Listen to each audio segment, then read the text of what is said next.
Vladimir Putin convoca 300 mil reservistas e faz uma ameaça nuclear. Ele ainda fez questão de frisar que não é um blefe, é verdade, uma manifestação que ele fez. Então se criou uma tensão aí nos países, principalmente da OTAN, devido a essa manifestação do Putin. E eu quero conversar um pouquinho com vocês aqui sobre essa manifestação dele, porque é muito sério uma ameaça nuclear como essa que o Putin fez hoje. Eu não sei se você já sabia disso, mas o Putin está realmente passando dos limites aí no que diz respeito a essa conduta dele. Mas também é justificável essa postura e eu vou explicar para vocês aqui o porquê disso tudo.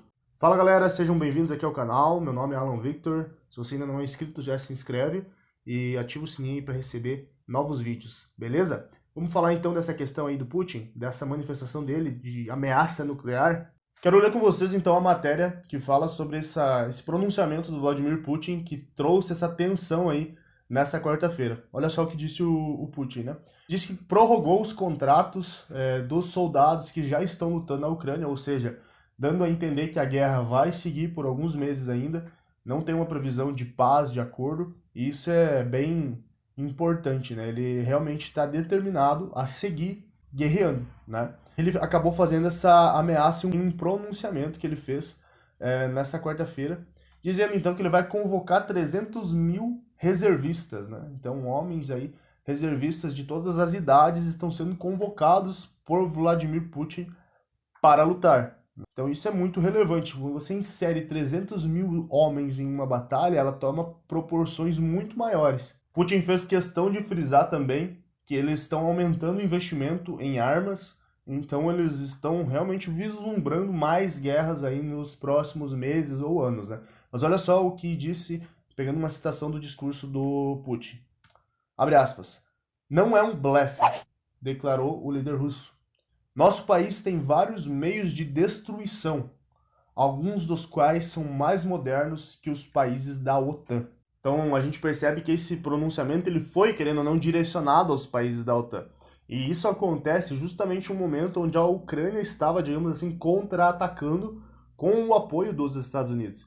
Então está se criando uma tensão maior ainda, maior do que já vem tendo, né? Mas esse pronunciamento do Putin, ele deixou bem claro que a Rússia não vai ficar só assistindo essa junção aí dos Estados Unidos com a Ucrânia e também essas sanções aí que estão afetando a economia também da Rússia.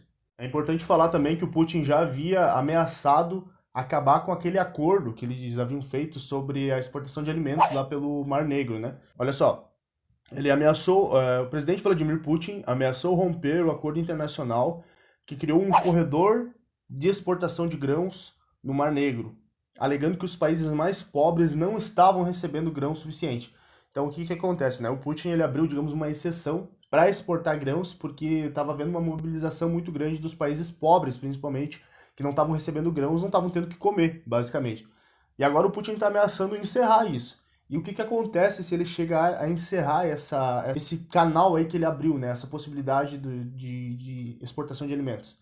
Acontece que o alimento vai subir de novo, vai ter mais inflação de novo sobre o alimento e os principais afetados são os países mais pobres.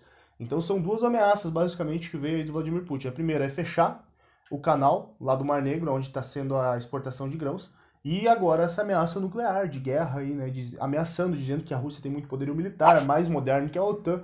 Então é claríssimo que o Putin está se posicionando, dizendo, vocês podem até vir, mas vocês vão receber de volta. Aqui de 28% de mais de 3 milhões de toneladas de grãos exportados sobre o acordo, esse acordo do Mar Negro, foram para países de renda baixa, como Egito, Índia e Irã. E a maior oferta também ajudou a reduzir os preços, né? Porque alivia a pressão sobre as populações mais vulneráveis. Então, é fundamental. Olha só o que disse o Putin. Esperamos realmente que uma parte significativa disso, até agora isso não foi alcançado, ainda passe pelo Programa de Alimentos da ONU para os países mais pobres, disse Putin. Na sexta-feira, dia 16, durante o encontro com o presidente turco. Então, a Rússia está ameaçando, sim, cortar também esse canal, porque o Putin está se sentindo pressionado. Então, ele também acabou citando, né, que as sanções ocidentais contra a Rússia, elas estão prejudicando os países mais pobres. O que o Putin faz? Ele fala para os países da OTAN assim, vocês estão colocando sanções em mim e eu estou tirando o alimento dos países mais pobres. Então, na verdade, a culpa é de vocês que estão colocando sanções em mim. Basicamente é isso, ele está tirando dele, dizendo que a culpa é dos países que estão colocando sanções na Rússia. Por isso que os outros países estão passando fome, por isso que a fome no mundo aumentou, por isso que o alimento está mais caro. Em tese, a culpa não é da Rússia, porque eles acreditam que ninguém deveria se meter na guerra deles com a Ucrânia, entendeu? Então, essa é a tese do Putin. E se está certo ou errado, eu não posso falar, porque ele tem os motivos dele e os outros países têm os motivos deles também. Mas é claro, ninguém também ficaria de braços cruzados vendo uma guerra acontecer e pessoas inocentes morrendo. É muito complicado o que está acontecendo nesse conflito da Rússia com a Ucrânia. Não é simples, é coisa séria, é coisa realmente que envolve várias economias, envolve a fome, envolve pessoas inocentes. Então, a gente tem que conversar sobre isso, a gente tem que falar sobre isso, porque realmente é algo que tem preocupado aí inúmeras pessoas. Durante esse mesmo evento, no Uzbequistão, o Putin também reiterou, né, que ele pediu para que a Europa acabe com o que ele chamou de restrições à importação de produtos agrícolas russos, né?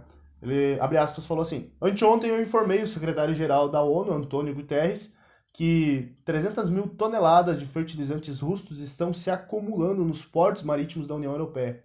Estamos prontos para transferi-los sem custo para países em desenvolvimento, disse Putin. Outras autoridades russas também já acusaram, então, o Ocidente de não implementar outro aspecto de acordo de exportação de grãos ucranianos, que prevê facilitação de exportação de alimentos e fertilizantes russos.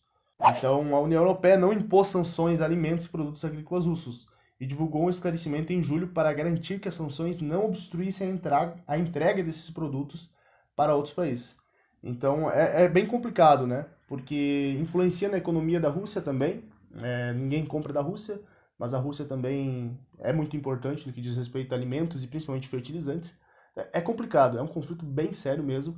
E tomara que não se agrave cada vez mais, né? Mas esse indício aí que o Putin acabou falando nessa declaração de convocar 300 mil reservistas e ameaçar a OTAN, digamos assim, é bem perigoso. Então, esperamos que não aconteça nada mais sério, mas as perspectivas não são tão boas assim. Beleza, gente? Galera, esse foi o vídeo de hoje, contando para vocês e comentando também um pouco dessa situação do conflito da Rússia. Espero que vocês gostem desse conteúdo aqui. Nosso canal aqui é de finanças, né? Fala de desenvolvimento pessoal em todos os aspectos, mas guerras e situações como essas entre Rússia e Ucrânia influenciam em tudo na nossa vida. Influencia na inflação aqui, influencia no preço dos alimentos, influencia em muita coisa. Então a gente tem que falar sobre isso também. Beleza? Muito obrigado pela tua companhia. Um ótimo dia para você, um forte abraço e até mais. Tchau, tchau.